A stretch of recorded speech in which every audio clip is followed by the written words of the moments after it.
Okay, thank you. Thank you, Maris. Thank you, everyone, for joining us to celebrate International Translation Day. I know that there are just back-to-back events today around the world, so we appreciate your coming to celebrate with us. Thank you to Nandana for organizing and McNally Jackson for hosting. So the book that I am going to read from tonight is a novel by a Swiss writer, Monique Schwitter, called One Another. It was published last year by Persea Books. The plot line is very simple, even trite if you boil it down, and it's a woman who's suffering from writer's block, and so she Googles her first great love and is shocked to learn that he committed suicide 8 or 9 years before. And this is where the book gets interesting. It sparks a meditation about love through 12 men in her life, all intriguingly named after the apostles. You get the theme of religious love as well. These men weren't necessarily lovers, but they become springboards or prisms to explore the web of affections, antipathies, and casual and intimate relationships we have to others, strangers as well as our family. The reason I particularly wanted to translate this book is because the author is very good at interweaving all sorts of allusions to music and literature and cultural events, history, the Bible, even though it reads very smoothly. I'll give one example since it's Translation Day. I'll give you some nitty gritty. And that is that one of the themes that runs through the book is Schubert's Winterreise. And it begins, the cycle begins with a poem that the first line is, Fremd bin ich eingezogen, fremd zieh ich wieder aus. And so what the author does is she plays on the word ausziehen, which means, so the line is, I came here a stranger I will leave. Ausziehen is to leave, but in German it also means to get undressed. So this becomes a theme in an episode where she picks up a man in a bar and they have a fling. So that sort of thing is very difficult to capture as concisely in English as it is in the text woven into the text, but I do my best. I'm going to read a different excerpt that will also give you an idea of a sense of how she interweaves a literary texture into the novel. So this is 12 Autumns. I sit at my desk, open a new document, and stare at the blank screen. And now? In the beginning was Petrus. It all started with him. He led me to Andreas. The story could end here. Just as I finish writing this, an enormous shadow comes up behind me, sways closer, grows larger, covers my screen in darkness. Petrus? I turn around. My husband is standing behind me. Who are you talking to? He asks. I thought you would be taking a nap, I reply. What are you doing? He asks. Working, I say, and since he's still looking at me skeptically, I add, writing. Who are you writing? Who? What do you mean? I'm writing a book, remember? Here, chapter 3. Slow going. At this rate, I'll still be sitting here in 10 years. My husband turns to leave. Don't worry, everything's fine, I say. He stops. That's my line. We both smile briefly, then he shakes his head and leaves. No, the story can't end here. I look out at the driving snow. It's 10 in the morning and still not really light out yet. You'd think it was late afternoon. Petrus. The last thing he saw was more or less what I see now. Twilight, heavy snow. He left, unnoticed and without saying goodbye. Suddenly he's here again. But at the same time I miss him. He lays his heavy, warm hand on the back of my neck, encircles it, presses gently at first, then harder and harder, pushing me forward. Petrus, then Andreas. The beginning of a series. If you're going to take the names seriously, a series of 12 names, 12 men, one after the other. How many loves does anyone have? If I kept on with my story, would I end up with 12? Probably not. And yet the way I count depends on what I tell. But one is certain, however I count, Whatever I tell, my husband should come last. No man after my husband, period, I write on a scrap of paper, which I don't pin up on the wall as usual, but I slip it under my keyboard. 12. I think it over and make a rough guess. If I stay on track and continue chronologically, then my husband will be number 5. But maybe I'll find a solution on the way. As I write, perhaps enter higher spheres of love, free of corporality, in Plato's pure realm. Personally, I don't believe it, not for a minute. Or in the innocent higher elevations of imagination, I pull the note out from under my keyboard and rip it up. So then, one after the other, man for man. After Petrus, Andreas, would come Jacob. Yes, that fits. When the leaves fall, it's time for his birthday, he said. He knew this even when he was little, and it's still true today, unlike the other childhood pillars of truth that have collapsed. The one about eternity, for example, the one about our benevolent God the Father, the one about justice, and above all, the one about love. But on this one, he can rely. In autumn, the leaves always fell, and he always turned a year older. As soon as the clocks change, everything goes very quickly, he said. With the darkness, the leaves fell, as did the rain. Something always happened. Something always happened. The autumn we fell in love was a golden one, even if Jacob later claimed it was as dark and rainy as every other autumn. The days were sunny well into November, the nights clear and cold.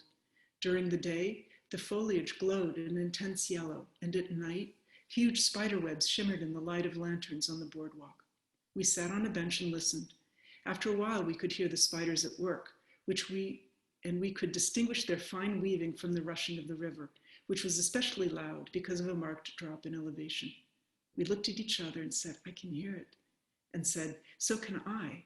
We kissed each other very quietly. It ends the way it begins, my grandmother always said. She probably didn't mean relationships, because for her they weren't finite, even though she longed for the end as she had never longed for anyone or anything in her life before.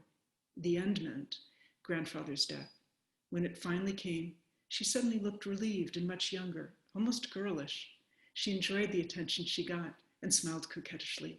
She received condolences like compliments and answered them shyly, batting her eyelashes. Not much later, she died too. It ends the way it begins. This sentence often comes back to me. Things began covertly with Jacob and me, as a game with our feet, a lively conversation between his left and my right foot during a theater performance. Petrus and I were still a couple, even though we hadn't been living together for about a year. I had left Zurich and the university and applied to the Salzburg Drama School to study acting and directing. Petrus was against it, though he did end up following me halfway. He enrolled for one unhappy semester in Vienna and another in Munich. He spent weekends with me, but mostly without me. On days off, I'd get a key from the doorman and rehearse one of my directing projects with grateful acting students who hated quiet weekends. Minna von Barnhelm's dialogue with Telham, for example. Will you answer one question? Any, madam. With nothing more than a simple yes or no? I will if I can. Do you still love me, Telheim? Madam, this question. You must know what is happening in your heart. Do you still love me, Telheim? Yes or no? If my heart, yes or no? Then yes, yes, yes, yes, and yet. What does he mean, and yet? The actor playing Telheim asked, and the actress playing Minna took a step back and rolled her eyes. I'm sorry, but I don't get it, he insisted. My demeanor in this passage, I mean, Telheim's demeanor. So is he saying clearly yes, or rather yes and no?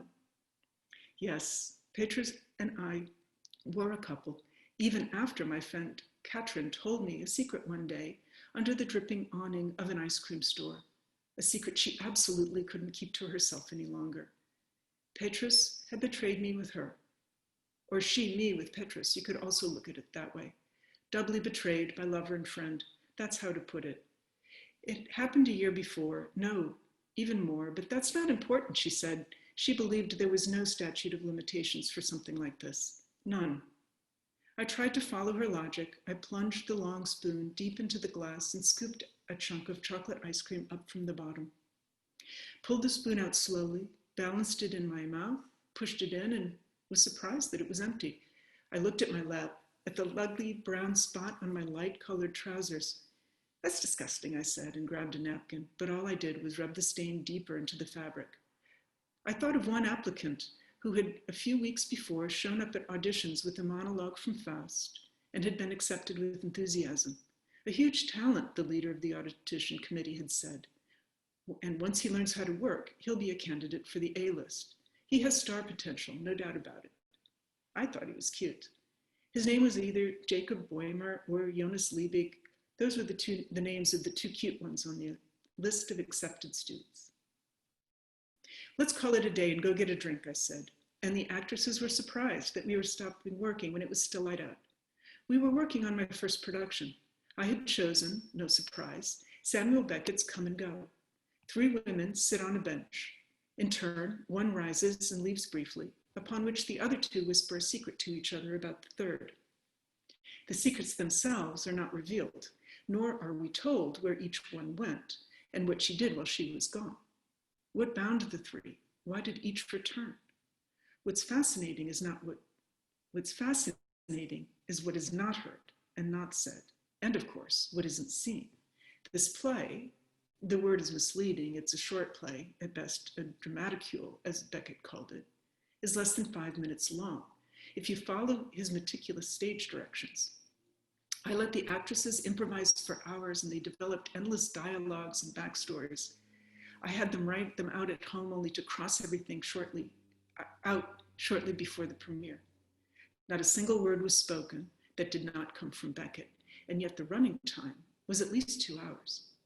At least, that is, because the doors were opened after 2 hours. The play continued until there was no one left in the audience. Over and over again, from the beginning. At the premiere, I sat in the middle of the first row, Petrus to my left, Jacob to my right. It was only Jacob's second day, but he still rushed energetically through the auditorium right up to the stage. He had seen me and sat down next to me without hesitating. Good evening. Hello, I said, and looked at him severely. Good luck. You're supposed to say break a leg. Are you? Yes. Well then, break a leg. He became engrossed in the program notes. When the auditorium lights went down, his foot nudged mine for the first time. When the dramaticule was on its 3rd round, he knocked again. By the 5th round, our feet had started up a timid conversation, and by the 8th, they were engaged in a lively discussion. At the same time, I was holding Petrus's damp hand in my left, squeezing it tenderly. I glanced at him from time to time. Jacob, by contrast, I did not look at once. It took forever for everyone in the audience to leave. The actresses were relieved when it was finally over, but they were also disappointed since there was no one left to applaud, except for Petrus, Jacob, and me. One of the 3 was so exhausted she wept. You were fantastic, I said. Thank you so much. Petrus and Jacob nodded. Petrus did not speak for an hour.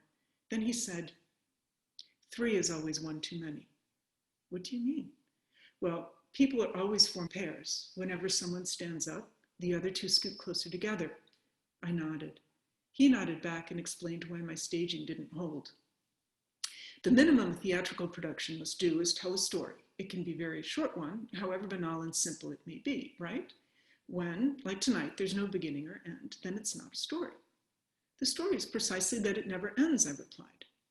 Petrus considered it briefly. The play isn't called Go and Come, but Come and Go. In the end, you go. At the end, you can just leave. You think? I do. So that's it. Thank you, Tess.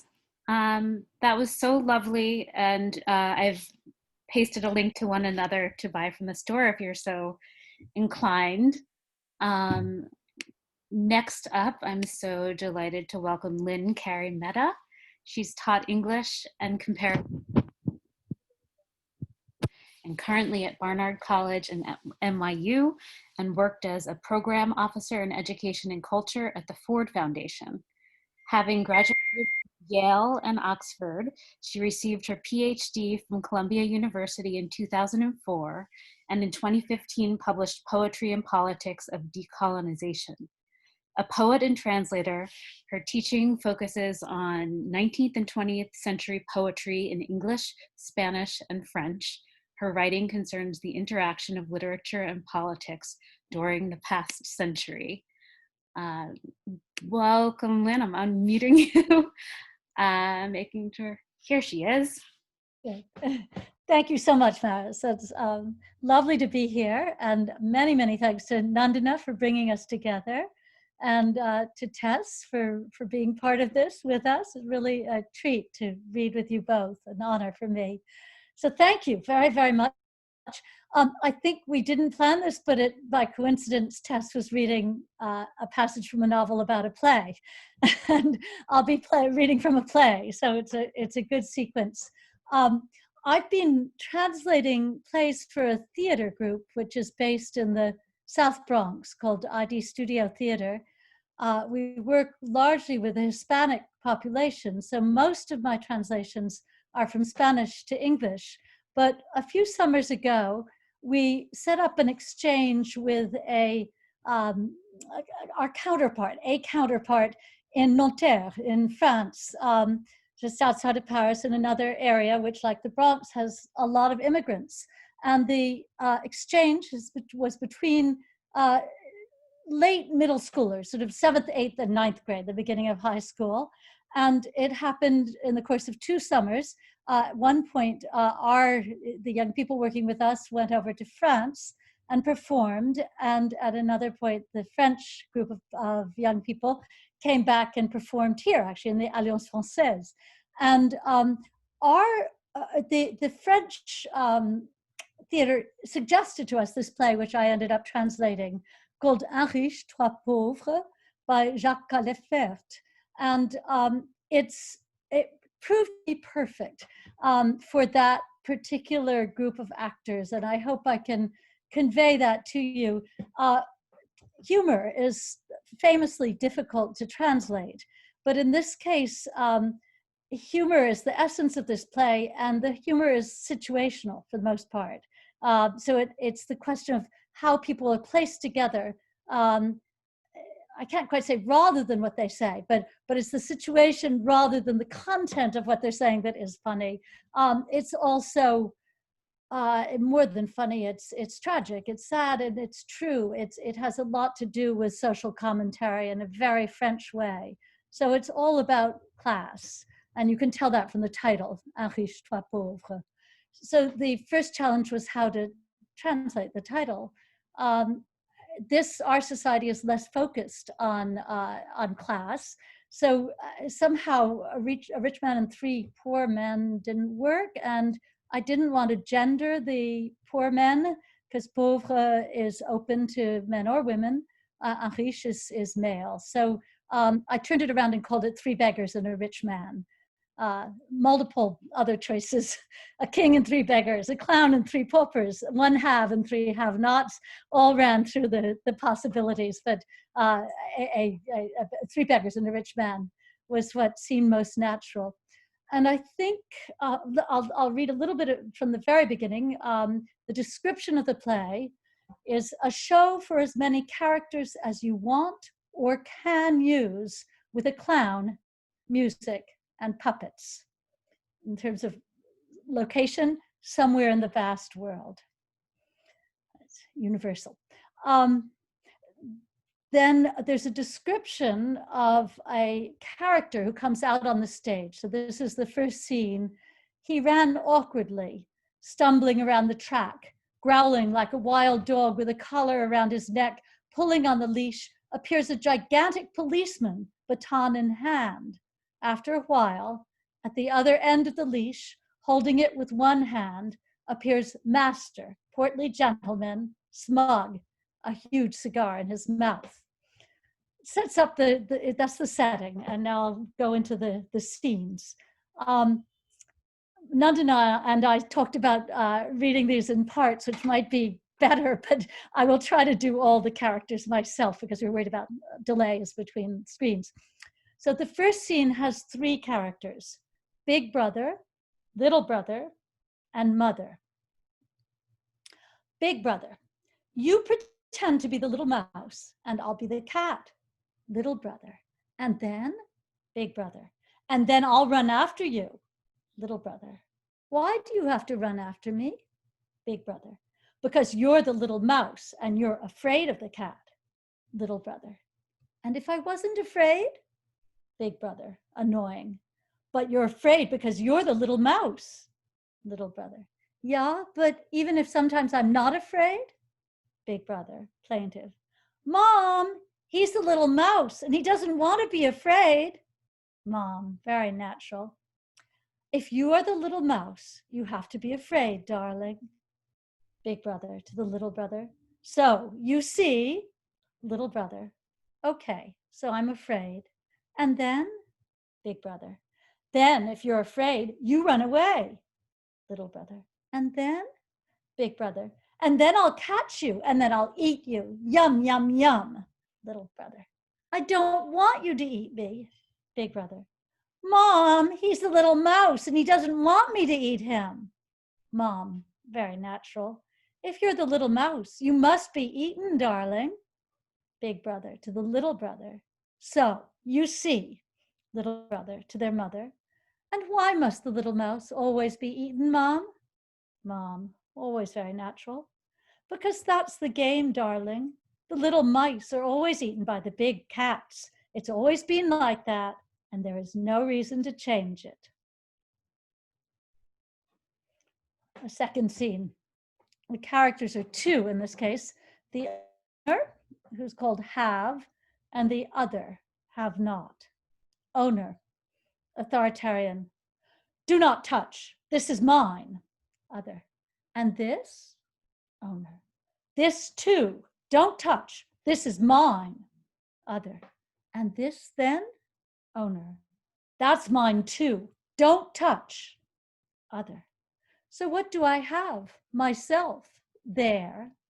Owner. You have nothing. It's all mine. Other. It's not fair. Owner. Fair or not fair, it's all mine. Do not touch.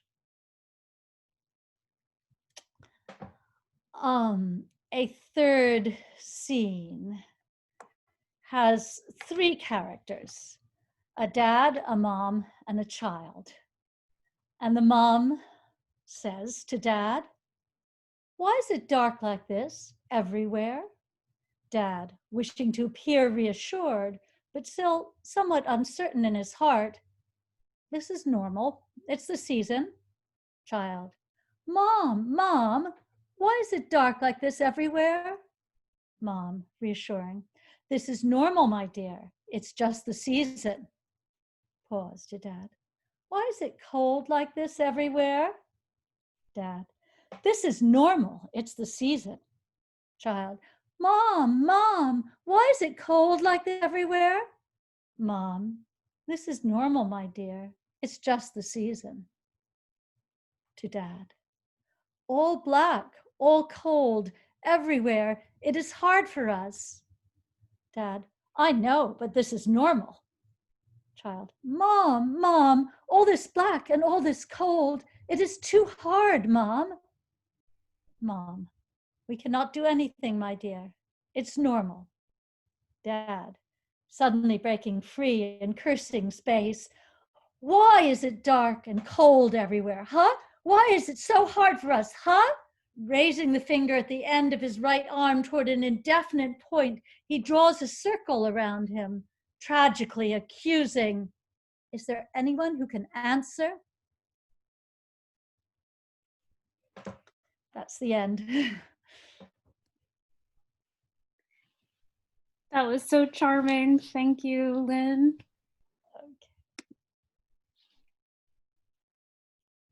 Next up, I'm so delighted to welcome the woman who helped plan this whole evening, who had planned for it back in March, I think. And so I'm so glad we're able to do this tonight. An actor, writer, and child rights activist, Nandana Sen has authored 6 children's books translated into 15 languages globally. She grew up in India, England, and America, and has starred in 20 feature films from 4 continents. Her interactive storytellings have been boisterously loved by over 30,000 young people across the world. She is the ambassador for child protection for Save the Children India, and she has partnered with UNICEF, Apne App International, and the National Commission for Protection of Child Rights to fight and end child trafficking. The winner of the Last Girl Champion Award, as well as multiple Best Actress awards, Nandana has served on the jury of a number of child protection commissions, global film festivals, and international literary awards. Welcome. Thank you, Maris, for that very warm and generous introduction. Can everybody hear me? Yeah? Okay. It is so wonderful to be here with all of you. Happy World Translation Day. I can't see anything though right now. Suddenly my screen has gone blank, but as long as you can see me and hear me, I think that's great. Yes? People can see me and hear me. Tess and Lynn, it is such a wonderful treat to hear you speak, to listen to your sparkling translations, and you read them so beautifully too, both of you. Thank you so much for sharing them with us today. Again, a big thank you to Maris and to Sarah for organizing this beautiful event, and to all of you, most of whom I cannot see, but you are there, and I'm very grateful to you for joining us today. I have to say I was really delighted to discover the existence of International Translation Day, especially at a time when we all feel so separated, not only by the fear of the pandemic, but also by the rise of divisive politics around the world. But translation, as we know, it erases separations by building bridges between languages, between cultures, between ways of thinking. So I feel especially grateful to McNally Jackson for allowing us, for giving all of us an opportunity to embrace this global togetherness, if you will, and for giving us an opportunity to celebrate intimacy even in our isolation. So thanks to everybody who is in the room. I'm going to read a few poems by my mother, Nabanita Devson. These are poems that I translated recently. They will be published next spring by Archipelago Books in New York. And it's, I think, our friend and its visionary publisher, Jill Schoolman, is probably in the house somewhere, although I can't see her. Hi, Jill. My mother was brilliant and prolific in every genre. She had over 100 books in print. She still does. She passed away last year, but she always identified herself primarily as a poet. Her first book, which was published when she was barely 20, was a book of poetry. And till the last few weeks of her life, she was scribbling poems in her little notebook. She was also very passionate about translation. She wrote about it extensively. She spoke about it. She was a professor of comparative literature as well. So in her academic work, she addressed the importance of translation and the need for translation to be included in the literary tradition of India. She wrote about that a lot, and she translated extensively herself. Not only did she translate poetry from all over India, but she translated Japanese haiku. She moved to Israel for a while to translate poetry from Hebrew. It was a topic, it was a commitment in her life, actually, as an author, as a literary person. So I'm especially glad to be able to read some of her poetry today. I'm going to start with, I thought I would read a short poem in Bengali, just so you get a sense of the music of the language, and then I'll move to my translations. This one is called Jottokal Kobitaye. বেঁচে থাকো, ফুটে থাকো, অমোঘ passport ছবি হয়ে প্রত্যেক লাইনে তুমি জেগে থাকো, আকণ্ঠ তেষ্টার মতো, ছাতি ফাটা যন্ত্রণা আমার, ফুটে থাকো, লুকিয়ে থেকো না, যতকাল কবিতায় বাঁচি. In poetry, stay alive, show yourself clearly, like an unfailing passport photo. Stay awake in every line, you, like an unquenchable thirst. Yes, you, the pain that tears my heart apart. Show yourself clearly, like a flower in full bloom. Don't hide from me, as long as I live in poetry. This one is called Right Now Forever. It's one of her most beloved and iconic poems. In Bengali, it's called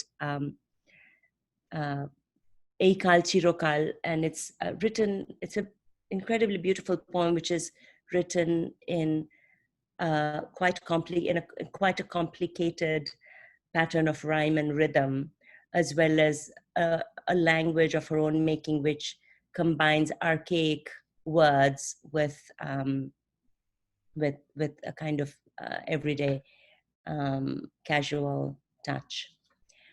Right now, forever. Time has not the power to extinguish me. Don't think for a moment that I wait upon time. Let time keep on playing his absurd battle game. Every time he strips me, I rise clothed without shame. With the force of prayer, of spells magic and divine, all that was untimely will turn auspicious, sublime. In a just war, the rebel stands forever unafraid, because her ally is eternity, who, divinely arrayed, steers her chariot, destroying the enemy line. Thus, a divisive age will be defeated and spurned. Though it brings on great wars, it will lose every time. From all our scriptures, this is the truth I have learned. Know that I am cherished by an undivided, infinite age. Time will never have the power to scorn me with its rage. This is a poem called The Lamp. Memories on my mother's birthday.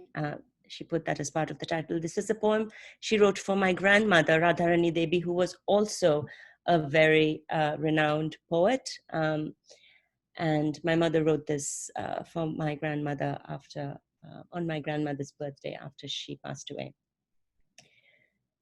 Go to sleep now, Ma. It's way past 11. 11? It's still early then. But you must go to bed. You're teaching tomorrow. Ma sits back in her easy chair, thick glasses perched on her thin nose, pale fingers clutching her magnifying glass, the statesman spread out across her lap. Next to her, on the table, her flask of tea, her medicines, her fragrant betel leaf in its silver case, her brass spittoon, her cash box. Behind her, on the teapot, an earthen vase filled with her favorite white tube roses, and a wicker table lamp weaved in agartala. Before her, the alarm clock ticking away, a traveling timepiece. As Ma turns the pages of the newspaper, its noisy crackle splinters the quiet night. Closing my book, I come to her. As soon as I step inside, I drown in the deep perfume of those tube roses. The nurse is dozing in her chair. Ma, please go to sleep now. It's 1:30. 1:30? She scolds. And you're still awake? Don't you have college tomorrow? Swallowing the rebuke, I keep on wheedling. You'll get sick, Ma, if you stay up like this. You must take care of your body. My body? Ma breaks into a laughter that sparkles like jewelry shimmering from head to toe. How much more sick can it get? And what use is my body anyway? I go to her one more time before I sleep. It's 2:30, Ma. Do call it a night. Come, let me take you to your bed. Yes, I'm coming, just coming. There's only this one tiny bit left. Reading isn't so easy, you see. It's the gift of these cataracts. With a slight smile, embarrassed, she buries herself again in the printed word. Under the glowing light of the table lamp, with her focus on the magnifying glass, the ticking of the alarm clock fades away. As I walk back to my room, I hear her speaking softly to the nurse. No, no, my dear, don't turn off the light. Keep that lamp switched on, please. I have just one more page left. Just one more page left. One more paragraph. One more sentence. Give me one more word, dear nurse. Just one more day. So I'm going to read some of my mother wrote a lot of poems about love. So I'm going to move to some of her poems on love. This one is called, Sometimes Love. It comes when called, like a pet cockatoo. It sits on my finger, fluttering. It swayes its neck, fluffs its feathers, swings its crest, and recites its practiced lines, uttering every pleasing word. My lily-white bird repeats to me all that it's been taught and sings best, saying just what I want to hear.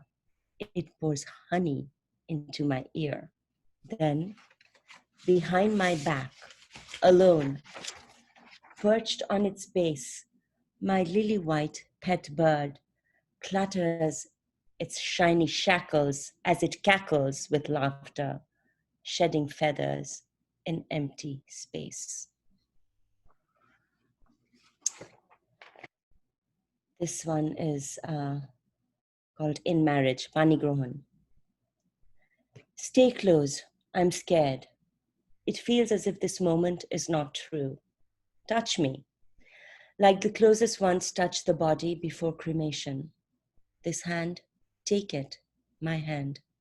Hold this hand as long as you're near me. Don't leave it untouched. I'm scared. It feels as if this moment is not true. As untrue as our long yesterday, as untrue as our infinite tomorrow. Tumi monosthir koro, make up your mind. Make up your mind. Who do you want? That woman or me? Within me breathe two people. Make up your mind. Who do you want? That woman or me?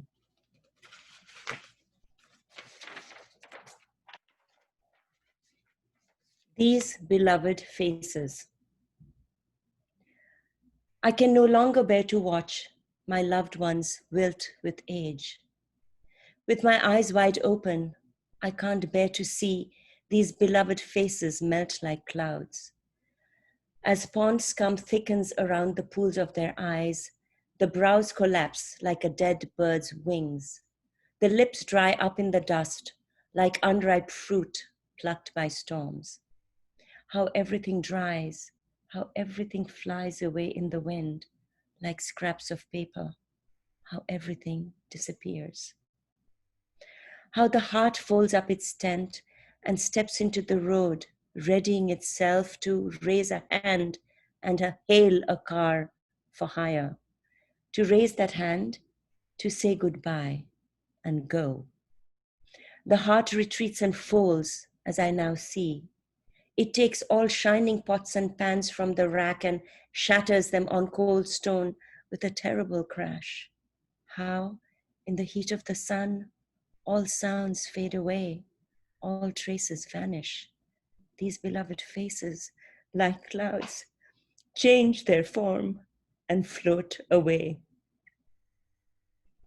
With my eyes wide open, I can't bear to see the burnt grass in the yard so close to me. I'm going to read you two more very short poems. And I'm going to go back to a Bengali poem first, just to leave you with the sound of Bangla. This is called Bhalobasha Baro, love number 12. তুমি চেয়েছিলে নিরুপাধি প্রেম অনধিগম্য আমি গেথে আনি লবঙ্গ লতা তোমারই জন্য তুমি বুঝি চাও প্রেমের বাতাস নাতিশীতোষ্ণ আমি বইয়ে দি কাল বৈশাখী ভয়াল কৃষ্ণ তোমার প্রণয় প্রযুক্ত নয় দূর বিশুদ্ধ আমার প্রণয় কিছুটা প্রণয় কিছুটা যুদ্ধ.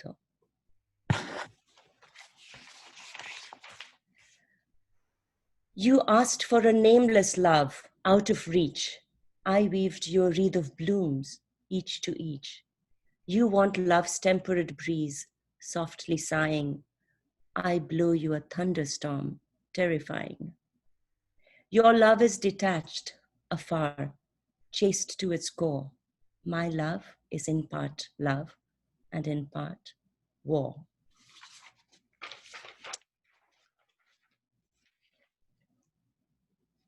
Jiol, catch of the day. I want to chop it up, slice it into pieces, grind it into a paste, season it, then shut it in the oven. They didn't win. The sun, the rain, the earth. It's still all raw inside, floundering like a catfish, still alive, freshly caught. My youth. Thank you.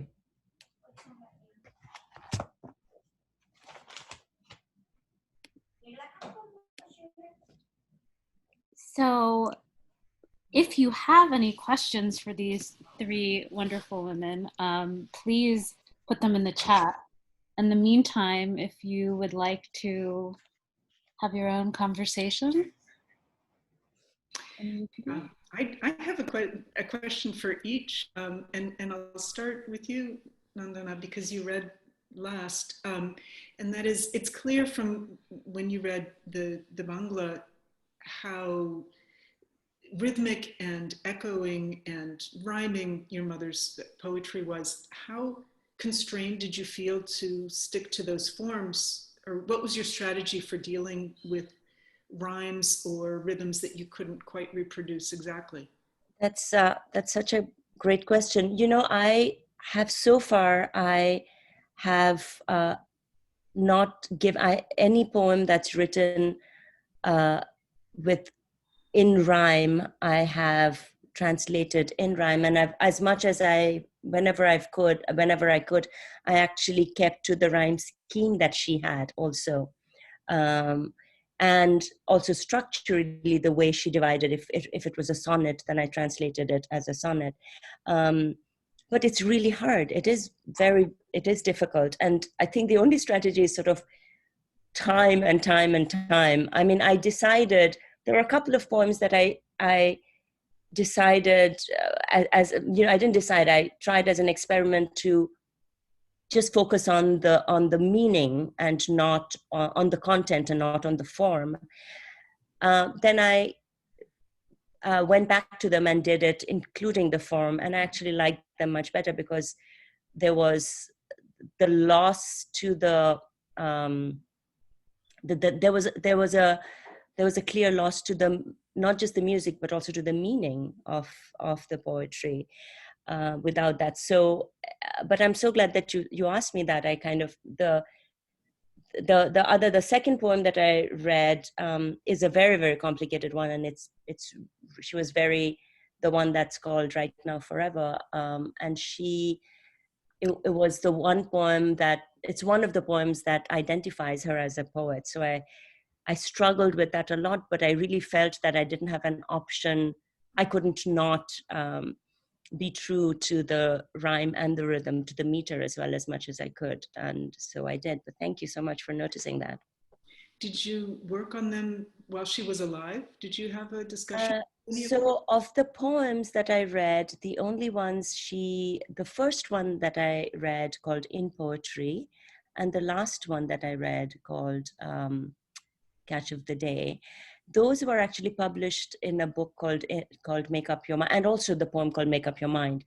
So those three she had, of the poems that I read today, those were the three that she had read earlier. But she has, and that book does have some poems which have a very particular rhyme and rhythm scheme to them, and she did see them, and she was very generous in her appreciation of it. The reason why I couldn't share them with her before publishing those was because I was doing this book as a surprise, as a birthday surprise for her. So there were times I really wanted to ask her, so, what did you actually mean in this particular, because it could, and what did you, are you more married to the rhyme in this or to the meaning of this, all of these questions that I couldn't ask them. I had to make the best guess. So but yeah, I couldn't. And then the poems that the other poems that I translated, that I read out today, she actually hadn't seen the translation of, but she was very excited about the book, which she signed the contract for this book, which is titled Acrobat, with Archipelago 2 weeks before she died. And she was supremely excited about it. She was really looking forward to it. Yeah. So, yeah, thank you. My question for you, Lynn, was about these bringing these great little dramatic snippets to life. Did you work on these on performances of these with the middle schoolers? Very much so. I'm not only but there are two directors associated with this project who both are originally Colombian, and they traveled around the world together, performed in China, and then one of them, Miguel Borras, was left in Paris. He fell in love and stayed behind, and the other returned to Colombia but ended up in New York. And so they have this long relationship, and it was because of that the exchange occurred, and I was present. And I translate a lot of poetry, but I love translating theater because there's an immediate response. I mean, it either works or it doesn't, and right away. You don't spend time agonizing in your own desk, but you go and try it out. And you can hear from that particular set of scenes how appropriate they were for kids of that age. And it was wonderful because French understand class in a way that Americans don't. So the American children were suddenly able to articulate something that they knew extremely well. You could see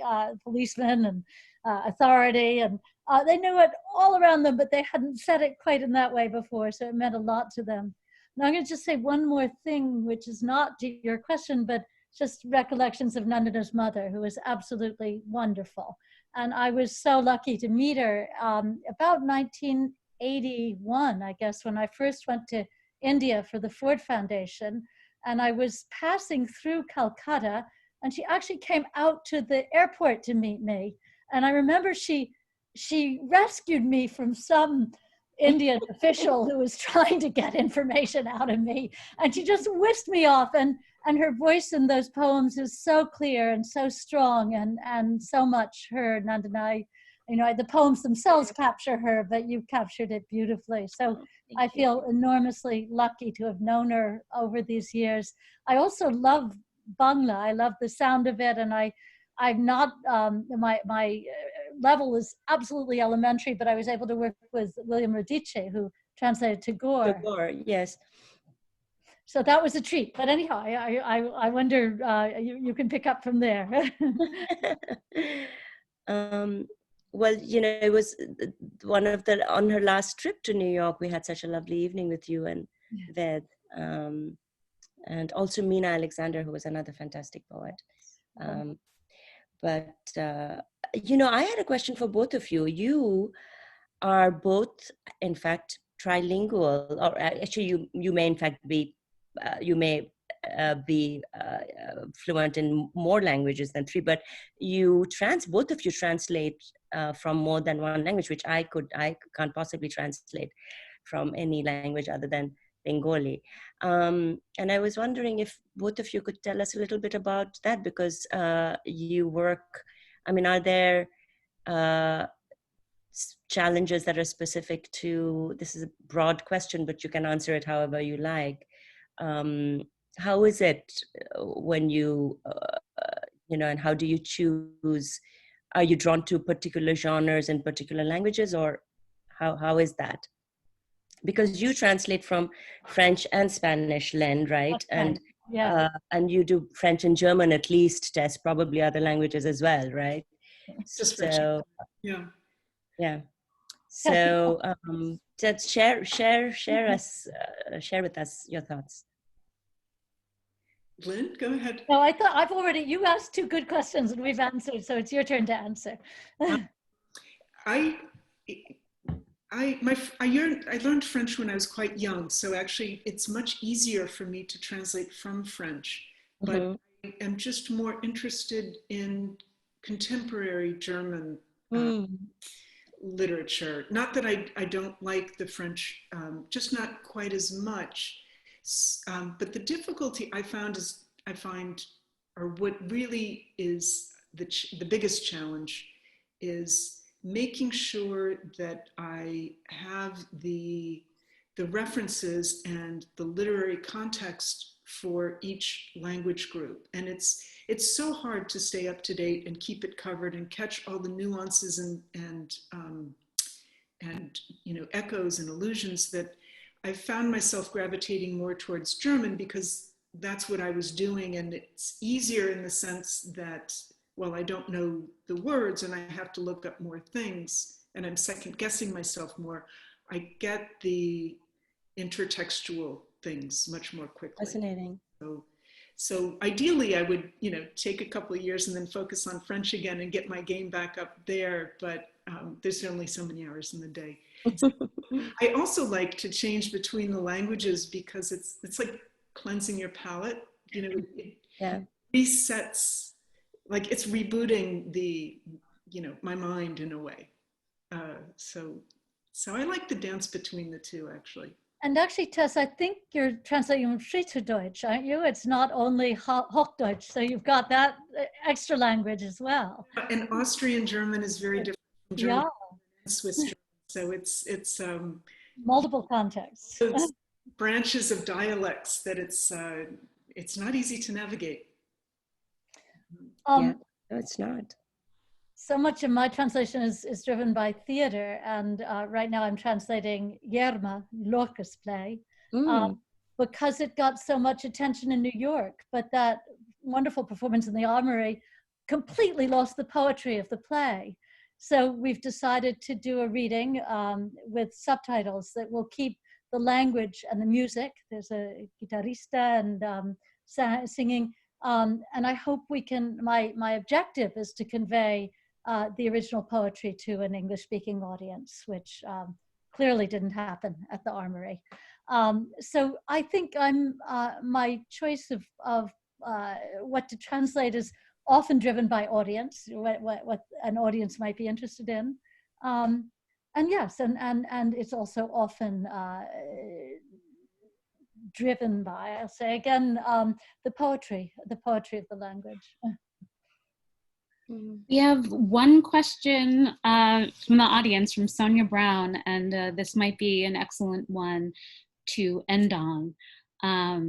Once you translate a piece, this is for all three of you, do you feel that it becomes yours in a way, as sort of shared authorship?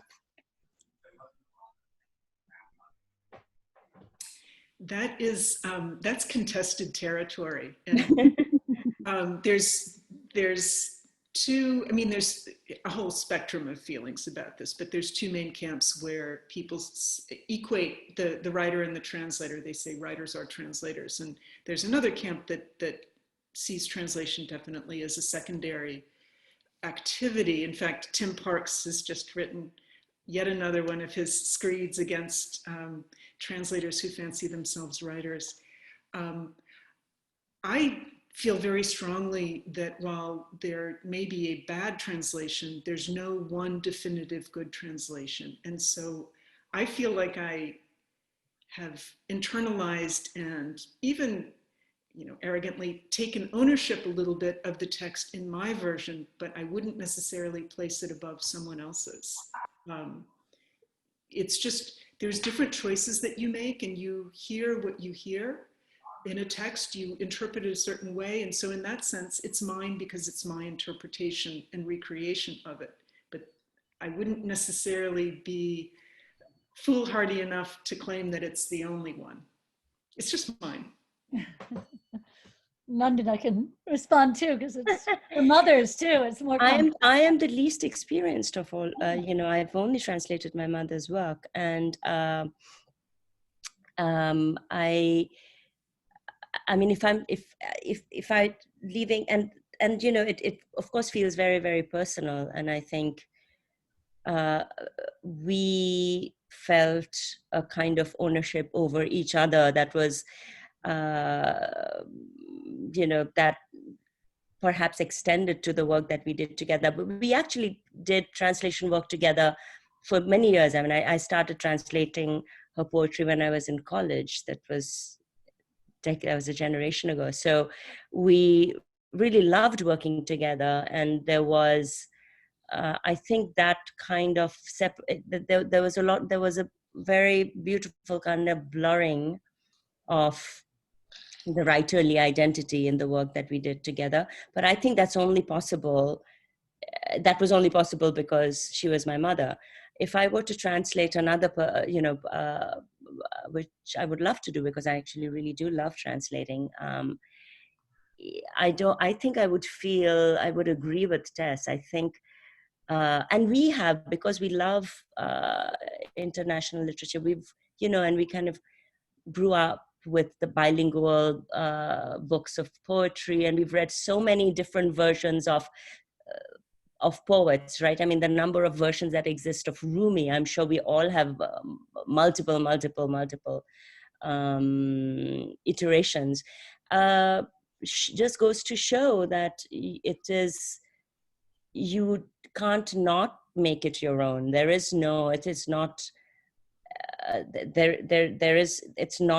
is subjective. It is not a kind of objective, technical kind of process. It's a very personal, creative,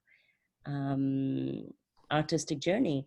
I think one of the reasons why I just want to come back to my mom for a moment, because one of the